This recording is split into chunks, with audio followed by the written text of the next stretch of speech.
Language is a principal method of human communication. It consists of words used in a structured and conventional way and conveyed by speech, writing, and gestures.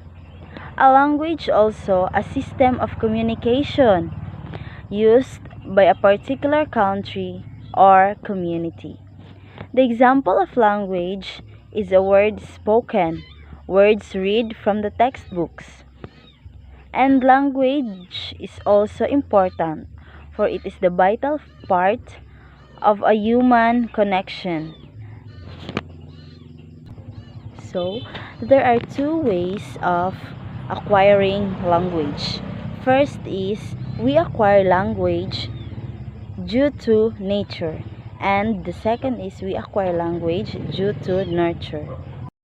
I defend that we acquire language due to nature because there are theories that support the idea that the capability to use and comprehend language is purely inborn.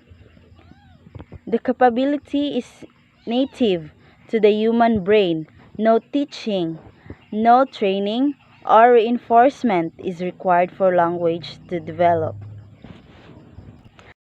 According to Noam Chomsky, a linguist, that the human brain is structured to use language. He also argued that human brain contains a language acquisition device.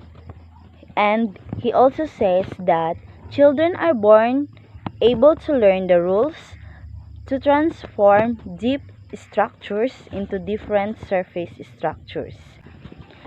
In nature, it is how we develop as a result of genetic, inheritance, and other biological factors.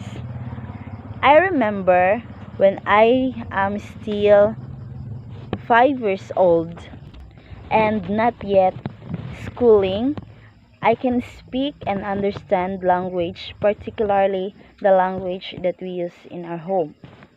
This is why I believe that I acquire language due to nature.